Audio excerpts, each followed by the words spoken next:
Hello and welcome back to part 2, to the continuation of the stretches that are in my book called Basic Mobilizations and Stretches to Prepare Your Body for Exercise.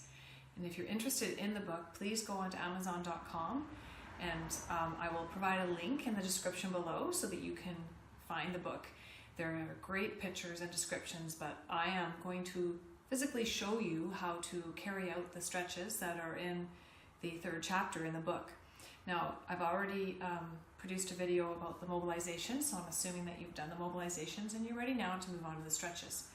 These are fabulous for your back and your shoulders and your legs, and they're just very basic ways to prepare your body for your exercise program.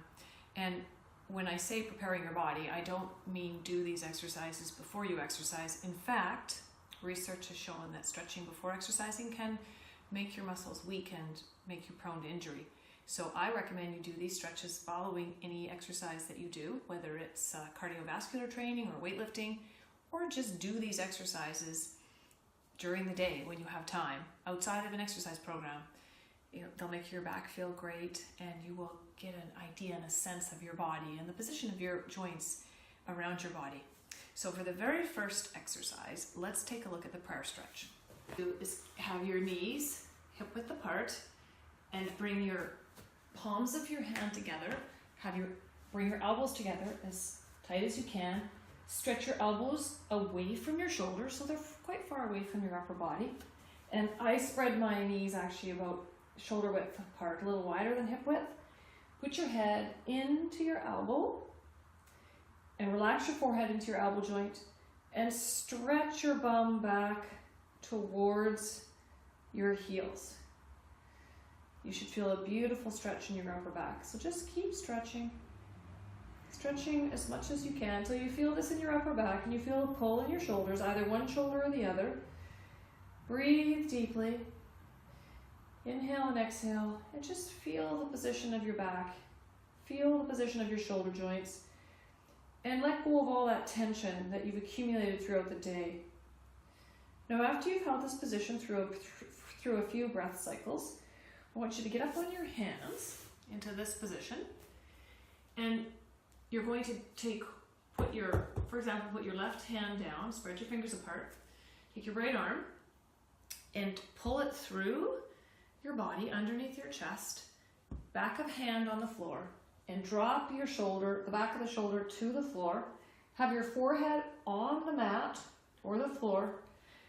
Stretch your left arm out and push some weight into the back of your right shoulder.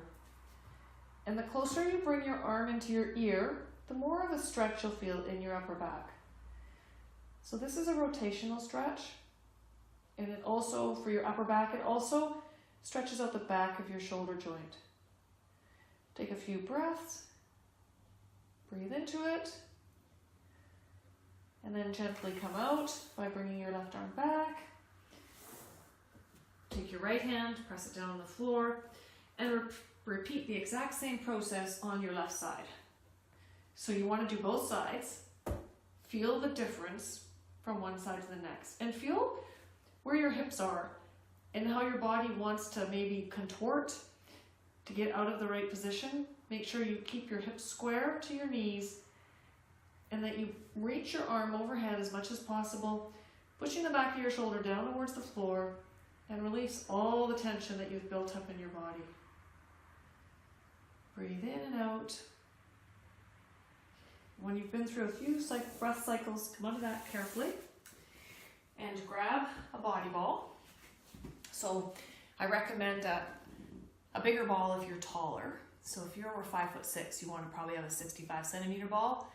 This is a 55 centimeter ball, and I've blown it up really hard. So it's quite big, and it works for me, but this is an oblique stretch. So it stretches out the sides of your body and your lats. So basically I'm trying to stretch the frontal plane, so this very side of your body. This is an area that we quite often gets tight and restricted and weak because we don't exercise it very often. But you want to lie on top of the ball in the position I'm in, the side of your body on top of the ball.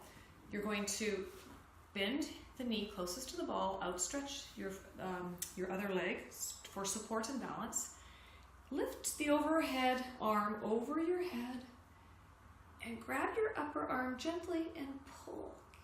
Don't roll forward, don't roll too far back. Stay completely along your midline. Pull your arm back gently and feel a beautiful stretch in your shoulders. Relax your head into the crook of your arm, feeling that beautiful stretch right down through your armpit. And then I recommend that you turn around and do this from the other side. Of course, you must balance out both sides of your body, so never stretch just one side. Always do both sides. Breathe and feel all the tightness and restriction from your armpit down to your hip. And just relax into it and gently pull your upper arm. You'll feel a fair amount of tightness, especially if you sit all day at a computer. That's why I love these stretches.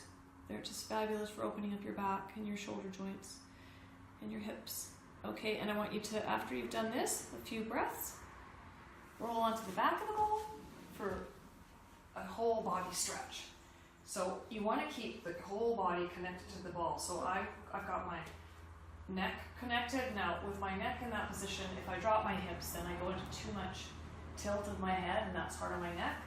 So I want to adjust my head and only lower my hips until I feel like I'm losing my neck position on the ball. So I'm going to take my arms up overhead, just relax them, let them fall down, and gently roll back. And the whole time, focus on trying to drop your tailbone so it hits the ball. Mine is not quite there. I'm a little bit tight in my back and in my neck. I do a lot of bike riding, a lot of writing, so I try to do this stretch all the time just to keep my back mobilized. And it's a very safe and supportive stretch. And you can roll back and forth, lifting your hips up and down, and just allowing your back to sink into the ball. Take a few breaths and just really feel your whole body and where it is in space. Super relaxing, nice back extension stretch. Very, very therapeutic, especially for people who sit.